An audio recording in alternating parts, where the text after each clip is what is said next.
Parish Commission, July 3rd, 2008. If you have a cell phone, would you please turn it off or put it on silent? Got that right. Yes, sir. Did that good today, didn't I? At this time, we'll have roll call. Mr. Spears. Sir. Mr. Brown. Present. Mr. Cox. Here. Mr. Dominic. Present. Mr. Epperson. Here. Mr. Escaday. Here. Mr. Jenkins. Mr. Lynn. Here. Ms. Lynch. Ms. McCulloch. Mr. Pearson. Present. Mr. Smith. Here. And Mr. Thibodeau. You Here. have a quorum, Mr. President. Thank you, sir. At this time, I'll have Commissioner Escaday lead us in our invocation, and I'll lead us in our pledge. Would everybody please rise? Please bow your heads.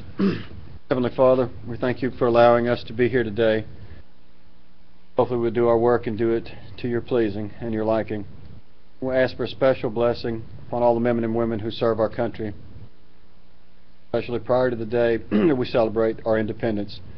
Keep in mind what all of those who have come before us have given and sacrificed so that we can be here today in this country.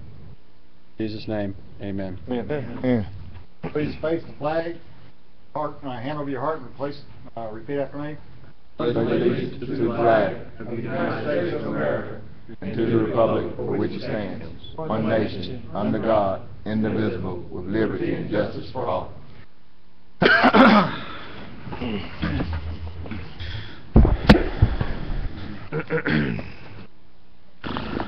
Need a motion to adopt the minutes, June 19th, 2008. So moved. Second. Moved by Commissioner Thibodeau, second by Commissioner Smith. Any questions? Any comments? If not, please vote. No. We don't have anybody to Oh! abandoned her post. Show of hands. Scotty's abandoned her post. We have, All right. okay. Special resolutions, Mr. Clerk. Have none, sir.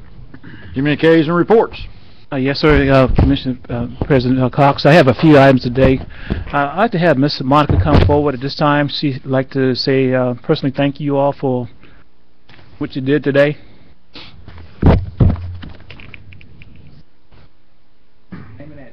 Okay. Good afternoon. Monica Lockett, 1638 Easy Street, Shreveport, Louisiana. Once again, I would like to say thank you to all of y'all for helping me trying to make the trip to Beijing, China. We are halfway there now, thanks to you all, and I love you. And Caddo Parish is a great place to work. I can't find people that are willing to help you in such a big step like this. So I'd like to say thank you from me and my family. Thank you very much. Thank you. If you'll just hold on there, we have a couple of commissioners might want to say a few words. Mr. Lynn is up first. Ms. Lockett, you're on Easy Street, and that is in Stoner Hill. Does your son ever do demonstrations at the Stoner Hill Recreational Center that's down there next to the Magnet High School? No, sir, but he will if he has to.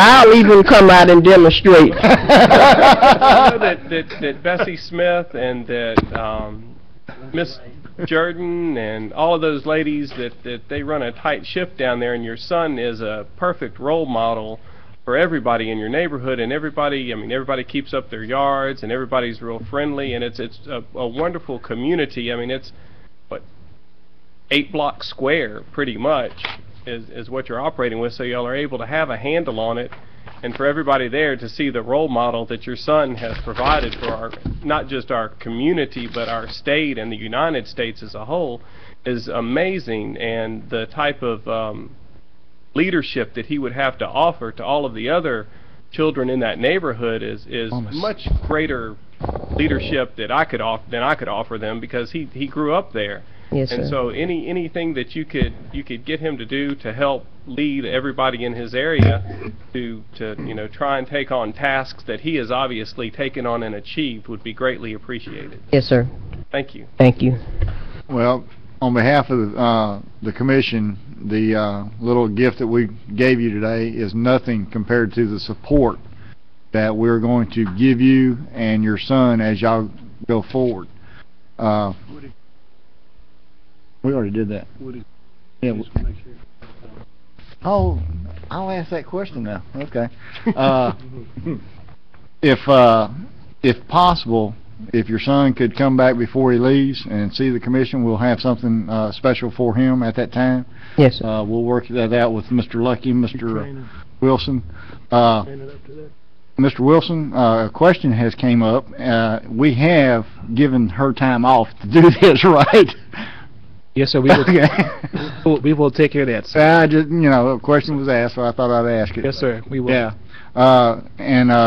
We're a family here at Caddo Parish. Yes, sir. And we'll be cheering you on, and when he's on TV, you can bet all eyes from Caddo will be on him, and we appreciate your support that you give him, because he's, from what I understand, he's a very fine young man, and we want to see him back in these chambers with that gold medal around his neck. Well, I have the goal. Well, just bring him back, But have a great trip, and we appreciate you. Thank y'all so very much. Thank you. All right, thank Appreciate it. Thank you, ma'am. Commissioner Cox, at this time on Monday, we gave you all some updates on the hours of operation at the Animal Services Department. I'd like for Mr. Harris to come and recap that for the listening audience so they can be aware of the hours change of operation that we are going to increase for the community. Mr. Harris, would you please come forward?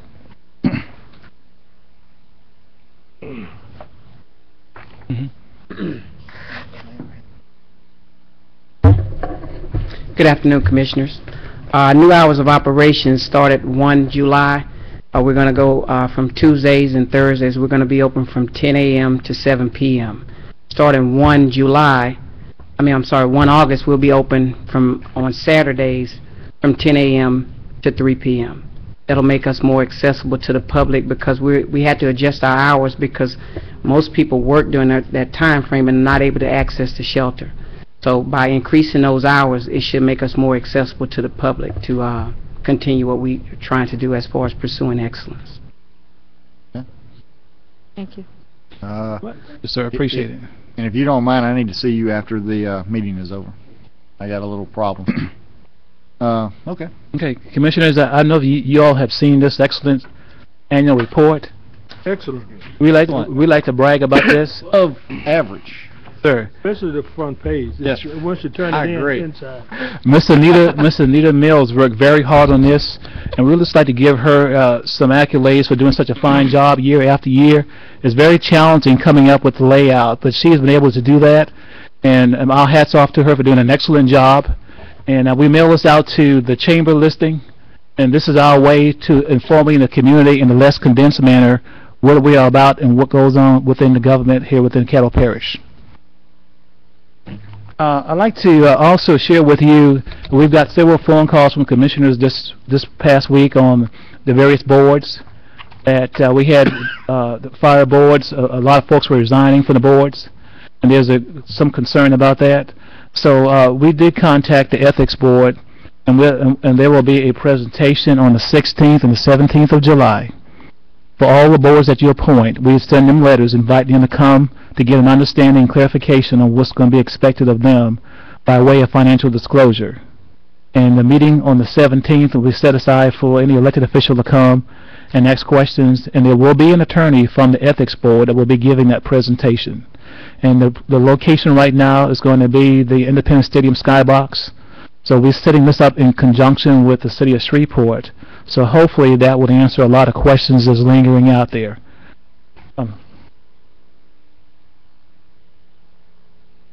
Okay, I got you. And Donna has fielded a lot of questions from your last commission meeting. I'm going to have Donna kind of go over a letter she has given to you all that perhaps we'll be able to answer some questions that may come forth. Donna?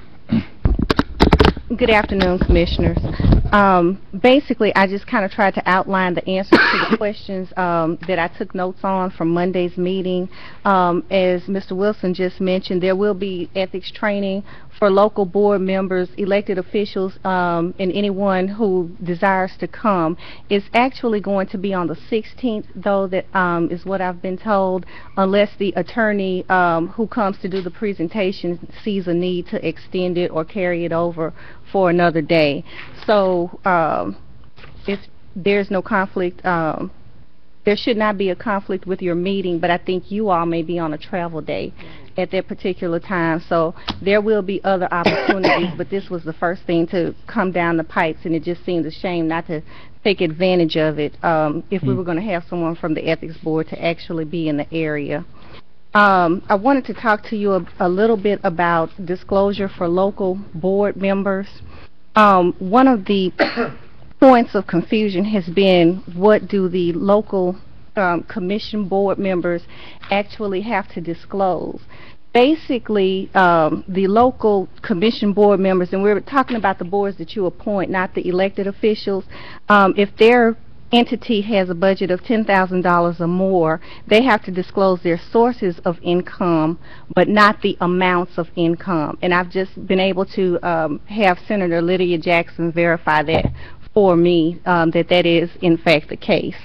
So this I know that there have been a lot of resignations, but now that that's been clarified, hopefully that may be kind of an incentive to reappoint some of those board members who resigned because they did not want to report the amounts of their income. This also applies to the individual and spouse if they own a business in an amount exceeding 10% that derives income from a gaming interest or from a political subdivision, then they would also have to report the amount of that income. Also, for clarification purposes, that is different from what you all would have to report as elected officials. Elected officials will be required to report the sources and amounts of just about all income, with certain exceptions. I believe there are certain thresholds when it comes to reporting your maybe insurance investments, retirement incomes, stocks and securities, home loans, and things of that nature, which of course we can go over with you in detail, or I can answer any questions you may have about it now. I've handed out the tiers for both reportings. Tier 2.1 is the one that applies to your appointed board and commission members. Tier 2 is the tier that will apply to the elected officials. You also had a question about the charter amendment ordinances and whether or not that could be separated into several ordinances or an ordinance for each proposition. It can be done that way. However, just be mindful that the second meeting in August, which is scheduled for the 21st of August, is going to be when the ordinance has to be passed. So if you decide to do it that way, you would have to, of course, reintroduce each one of those separate ordinances at your next commission meeting. And you kind of don't leave yourself the flexibility if you wanted to have more than one public hearing or anything of that nature. You also had a question about the date to the effective date of the amendment to the public meetings law that requires a unanimous vote to enlarge the agenda or to amend the agenda. The effective date of that is August 15th, so it will be in effect by your August 18th work session. And lastly, I believe Commissioner Escudé had a question about the resolution to hire outside counsel, and I've attached the statute that addresses that, and I believe that answers all your questions that I took notes on. If I missed anything, let me know. Okay. Thank you, Donna. I appreciate it. Commissioners, we do have some extra copies of the annual report. If you all would like to have them, we will make them available to you. They go out to, there's a listing that goes to the Chamber of Commerce, and we circulate it through them and different agencies in our community.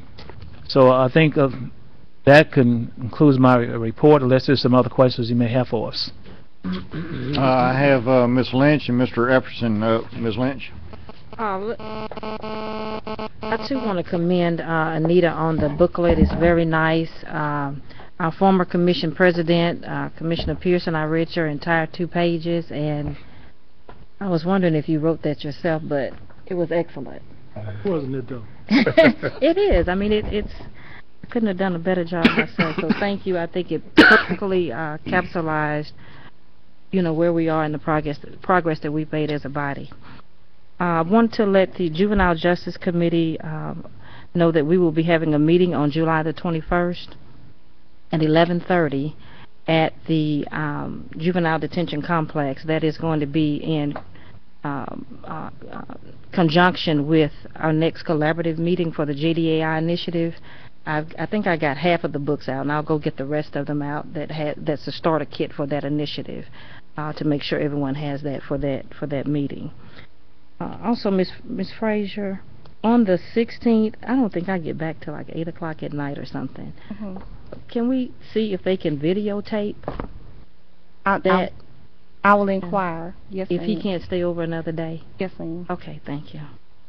Let's see. And in Jimmy Cuvion's letter, I think he indicated that he didn't feel that we had given him proper notice about the board, you know, I guess the implications of the bill to board members.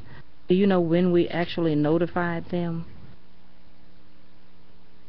Commissioner Lynch, I do not. I'm not sure.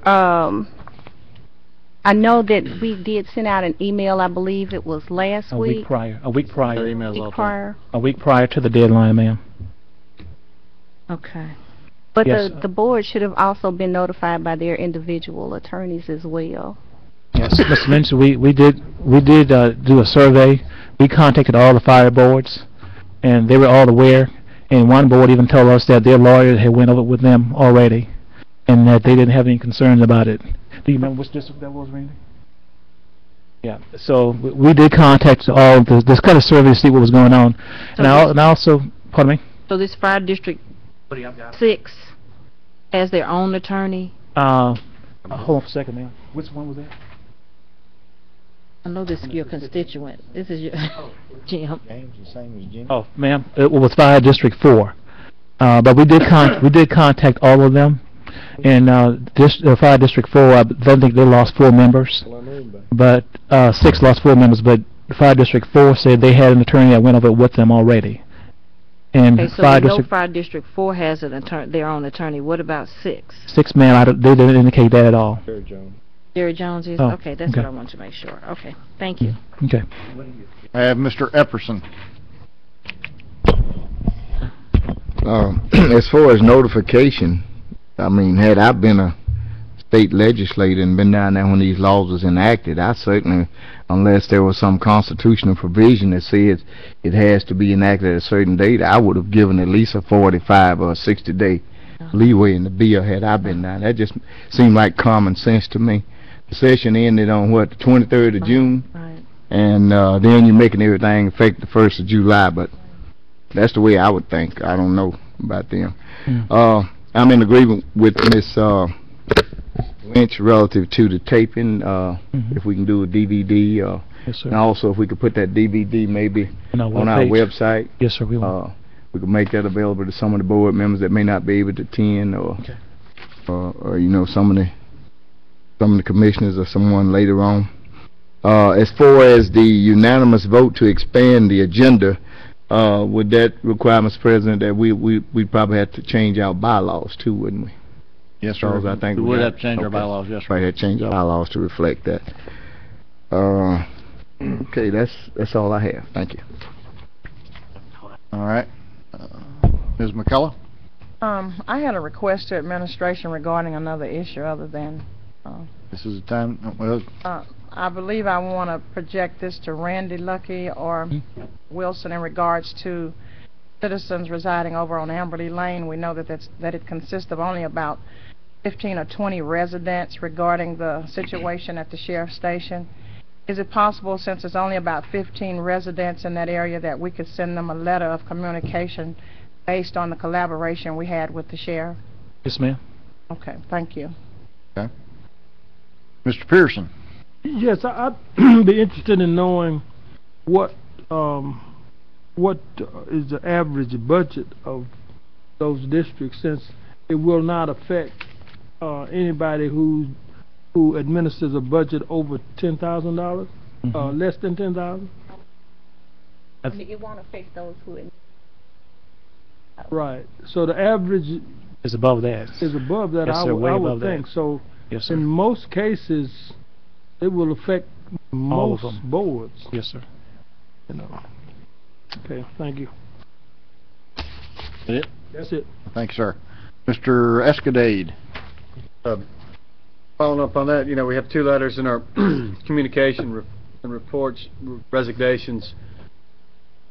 Have to do with Fire District number 5. I'm looking at one of them. I know one of these guys, Keith Harris. He's a captain with the Shreveport Fire Department with tons of experience. Those are the kind of people you want in a rural fire district. I think this is tragic, and hopefully that we need to maybe this body that are coming up with a resolution or something asking our governor or legislators to reconsider what they've done and kind of correct their error.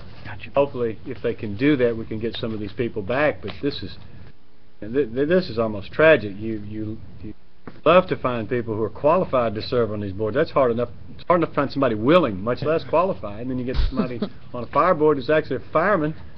You can't ask for much better than that. He happens to live in the district, but like most firefighters, he's underappreciated, underpaid, and I'm sure he's got other jobs and all, and he just doesn't want to have to go through all that stuff. And he didn't volunteer to run.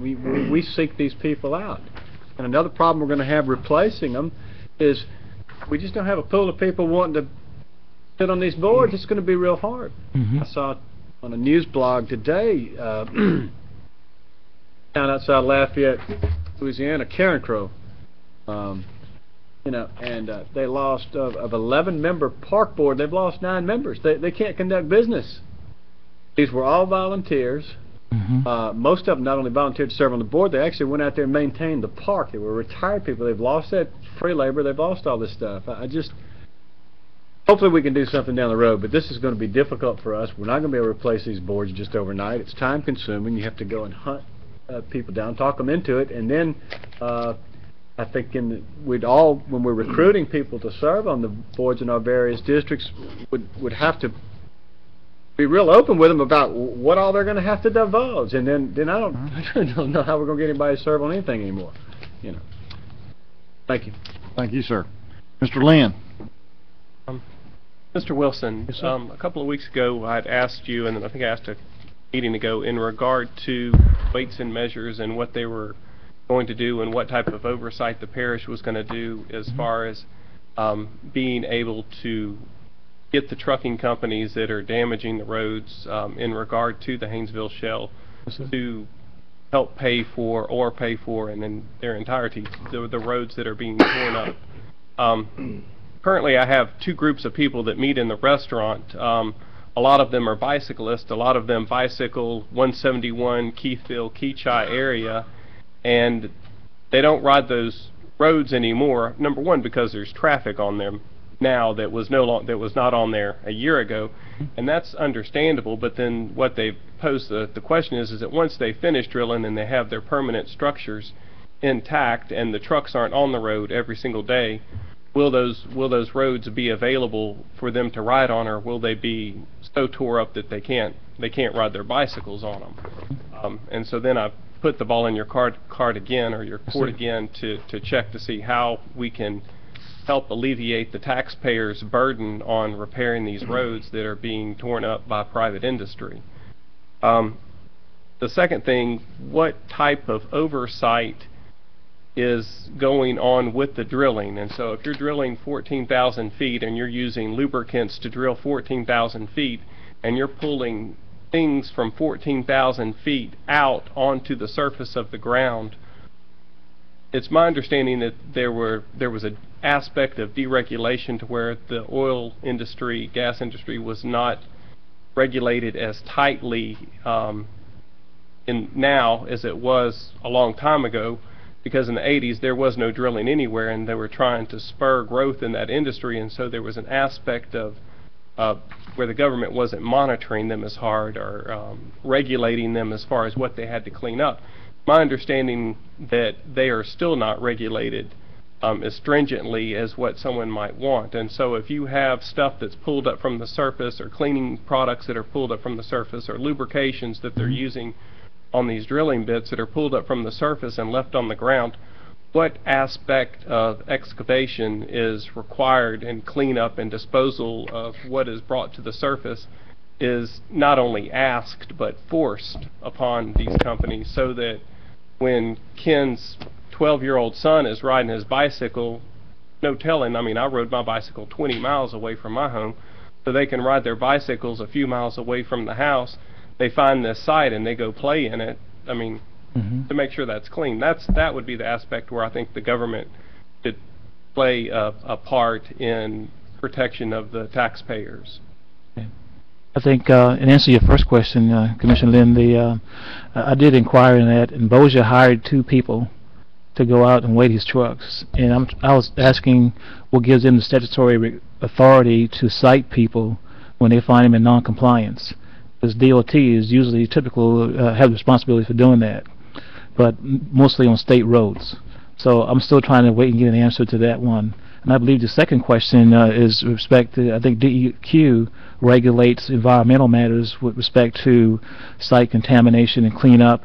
But I think there's another oversight for the oil industry. I don't want to quote it right now, but I can ask Mr. Glass if he knows of it. But those 2 governmental bodies, there are 2 at least I know that have oversight on compliance at these locations to make sure they're adhering to certain safety practices and not violating environmental standards. And again, I mean, I'm thrilled that I think right now we've got $2.5 billion that has been dumped on Caddo Parish because of the oil and gas industry, and that type of money thrills me that it's being provided to Northwest Louisiana, and I invite them to come here and do business, but I want the ground to be clean. Yes, sir. And the water to be clean. I think, and also to answer your question, Commissioner Epperson gave us a link last week to the Texas area where they had legislation that they had stipulated some certain things with regard to the oil business. So, I mean, I did read that this past week, and I know Charles was getting an attorney to see what parameters we can pursue by way of ordinances that we can enforce to do likewise. Thank you. You're welcome, sir. That it? Okay, thanks, sir. Ms. Lynch? I just wanted to thank our Ms. Samuels for the package, putting the package together for the NACO conference. Okay, thank you, Ms. Lynch. I show no other commissioners on the list, and if that's all the comments, we'll move on. Need a motion to suspend. Thank you, Mr. Dominic. Second by the chair, without exception. I have 2 cards. I'm pretty sure one goes with a case number, so I'll ask that in a second.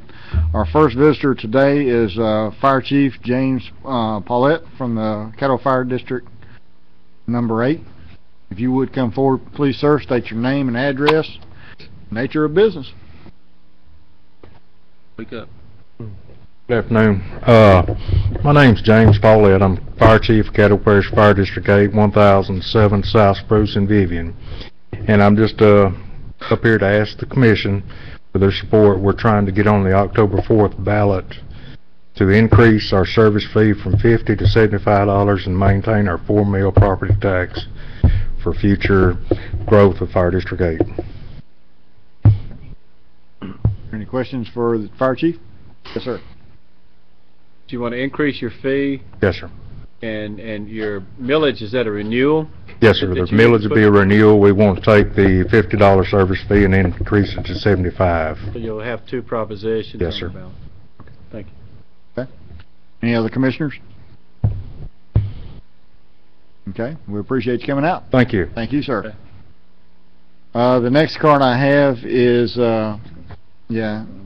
Mr. Dennis Gillette. You won't come up now. You're going to be speaking on. We'll call for a public hearing. Yeah. Ask him if he's going to talk on that zoning case. Are you wanting to wait a minute? Are you wanting to talk on the zoning case? Okay. Yeah. When it comes up in public hearing, you'll have. I write something wrong. No. You're here at the right time. It's just that this is not the right time for you to come up right now to speak on that. But we'll call you. It'll be shortly. Actually, it's going to be next. Very shortly. So don't go far. All right.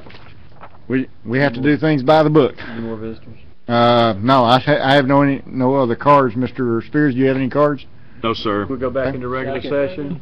Without exception. Go into public hearing and zoning cases, Mr. Spears. Yes, sir. Now he can come forward. Zoning case BAP 6, Dixie Garden Road, the Clark, Cheryl, McAllister applicants appellants, they're asking a special exception use in R1D district for a proposed secondary residential structure. And the Zoning Board of Appeals denied the request, and Mr. McAllister is appealing that decision. Okay. At this time, the board would like to ask if there's anyone here to speak on behalf of this. Is there anyone here to speak against this? Would you please come forward, state your name, address.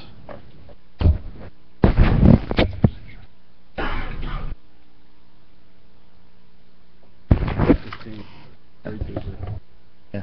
Okay, sir. My name is Dennis Gillette. I live at 4806 Dixie Garden. And I'm here to oppose the variance that Mr. McAllister applied for two reasons. The structure that he wants to build, and the second reason is he told me point blank that he was going to store his construction equipment there. So what he's trying to do is run a commercial business out of that property right next to me. And I don't want to see it. And that's all I have to say. Okay. Okay. Thanks, sir. Thank you. All right, Mr. Spears. That's the only case we have there. Next we have public hearing on regular ordinances. Okay. First one is ordinance 4777. That's your general purpose and special purpose millages. Is there anyone here to speak in favor of this? Is there anyone here to speak against it? Mr. Spears. Next, ordinance 4778 sets the parish millage for the purpose of paying your principal and interest due on outstanding parish bond issues. Is there anyone here to speak in favor of this? Is there anyone here to speak against this? Mr. Spears. Ordinance 4779 sets the assessment on property classified as timberlands. Is there anyone here to speak in favor of this? Is there anyone here to speak against this?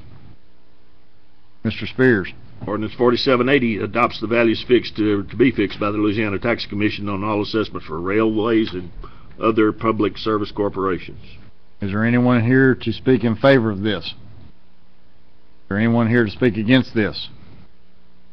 Mr. Spears. Ordinance 4781 amends the Juvenile Justice Fund budget in the amount of $40,000 for professional services related to the JDAI initiative. Is there anyone here to speak in favor of this? Is there anyone here to speak against this? Mr. Spears. Ordinance 4783 sells adjudicated properties. Okay, is there anyone here to speak in favor of this? Is there anyone here to speak against this? Mr. Spears. That's all of the ordinances for public hearing. We return now back to the zoning ordinance, or the zoning case that was before you on the appeal, for you to make a final decision on that appeal. Okay. District is this in? Yes, let's move it. Yesterday. I'd like to move this forward here. Zoning appeal case? Yes. Okay. I have a motion by Commissioner Smith, second by the chair, to move the zoning appeal case BAP 608. Any discussion? Move it I to think what? To move it forward. we have an ordinance in connection Yes, with it. we'll I think pass your it. motion to be to uphold or deny the I had discussion, zoning please. board. Mr. Escudé, go. And then Mr. Pearson. I would like to make a substitute motion at this time that we remand this back to the MPC and the ZBA with a waiver of Second. fees, and I'd like to get a second, please, and I discussion. gave you one. Thank you, Ms. McCullough. Second without exception. Talked to Mr. McAllister on this and explained to him this plan was unreasonable. He has agreed to take it, come back with a reasonable plan, and reapproach it. It's either that, or I explained to him that if we turned him down today, he'd have to wait a year to do anything with the property, and he's aware of it, and that's what I'd like to do with your support. Thank you. Okay. So we have a substitute motion on the floor with a second to remand this back to the ZBA. With a waiver of fees he's already paid, yes. Okay. Any discussion? If not, please vote.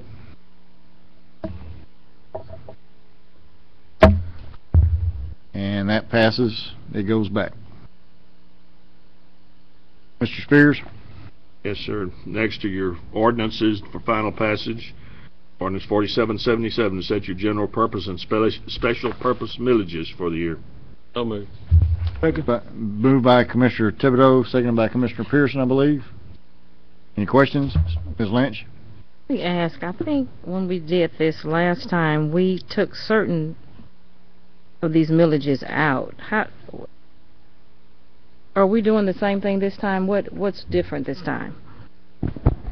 Ms. Bryant?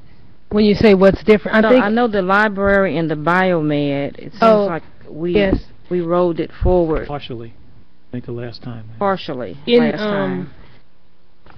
The second, in about 3 years ago, we did a separate ordinance to roll forward the library and biomed. After that time, we had once you set that millage, after that time we adopted all the millages together. You just have to do, there's different procedures you have to go through when you roll forward. But after you do that one time, you don't have to anymore, so then you can adopt all your millages together. Okay, thank you. All right, Mr. Thibodeau. Yeah, I just want to make sure the tax assessor's rolling has reassessed property, I think, up 6%, but we are rolling back the millages, so that should keep taxes at the same thing, same dollar amount. I think the public needs to know that. That's correct. Taxes should remain the same.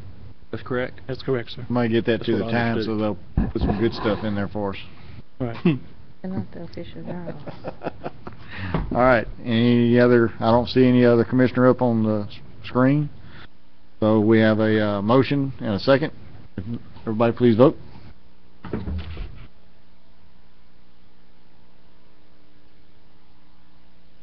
And that passes. Mr. Spears. Ordinance 4778 sets your bond issue millages for the year. So move. Second. Moved by Commissioner Pearson, second by Commissioner Dominic. Any discussion? If not, please vote.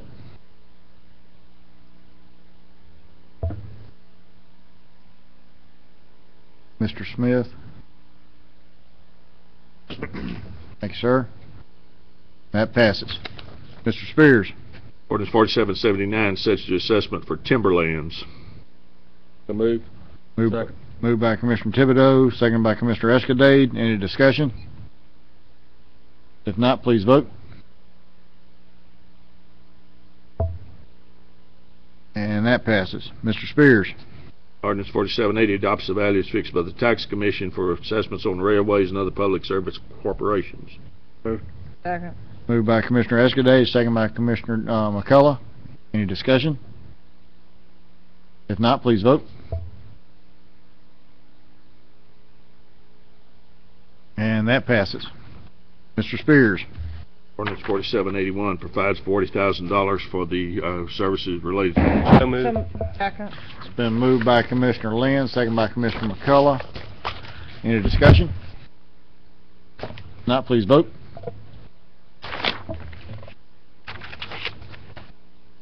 And that passes as well. Mr. Spears. Ordinance 4783 sells adjudicated property. So move. Second. Been moved by Commissioner Pearson, second by Commissioner McCullough. Any discussion?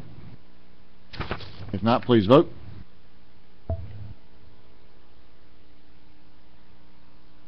And that passes. Moves us into zoning. Mr. Spears. Yes, sir. You have two zoning ordinances for introduction. Zoning case P6, ordinance 4784. Wayne Reed is the applicant requesting to rezone property on the northwest side of East 70th Street in Dixie, northeast of Dixie Garden Drive to B2A for a proposed B2 development. Zoning case P7, ordinance 4785. William D. Martin Sr. is the applicant requesting rezone property north side of Mayo Road to R1TH suburban one-family townhouse for proposed townhouses or other uses in that classification. Okay. Next, your regular ordinances for introduction. Ordinance 4786 amends your Public Works Fund budget in the amount of $1,091,000 for road treatment program for the year 2008. Ordinance 4787 proposes amendments to the Caddo Parish Home Rule Charter. Presentation to the electorate November 4th. Ordinance 4788 deems property surplus and authorizes sale of surplus parish property. Ordinance 4789 authorizes the sale of adjudicated property. Okay. Can I get a motion to, We'll have those. okay.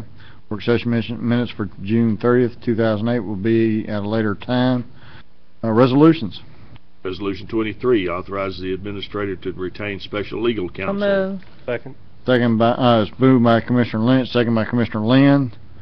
Any discussion? If not, please vote.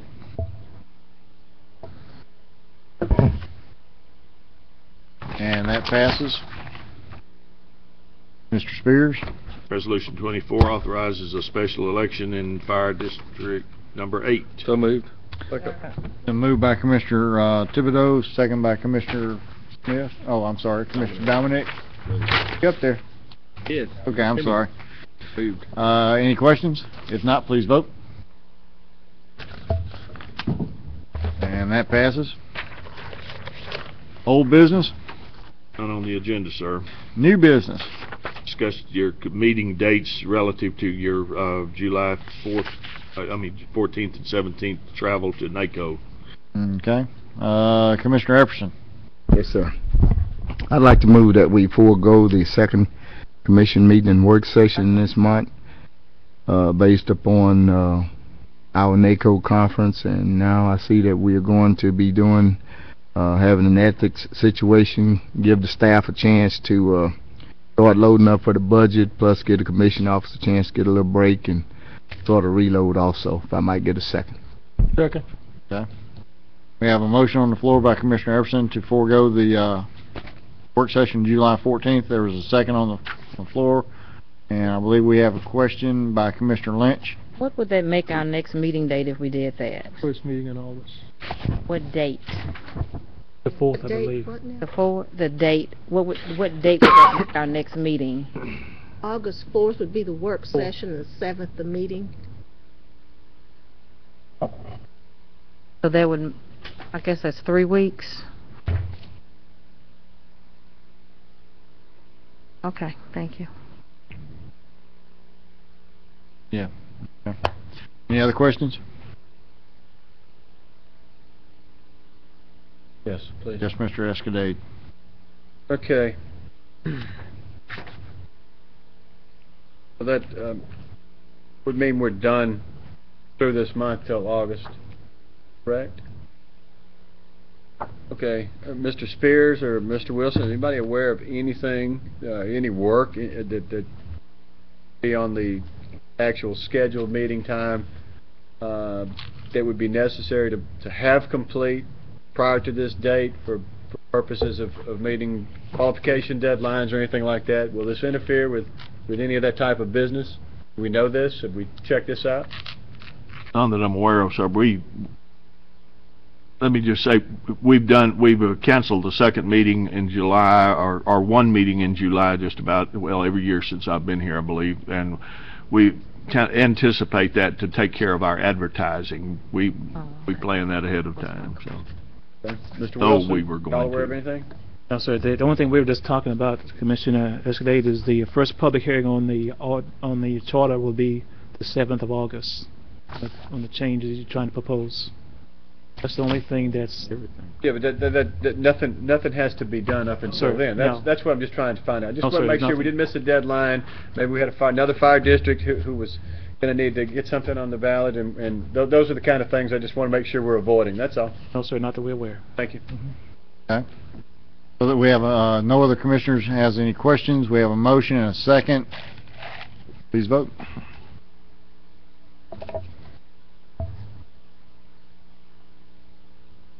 And that passes. Yep. Everybody have a safe trip. Adjourn. Adjourn. Thank you. I said hold on before you did that. Oh, well. I thought you were. Go ahead.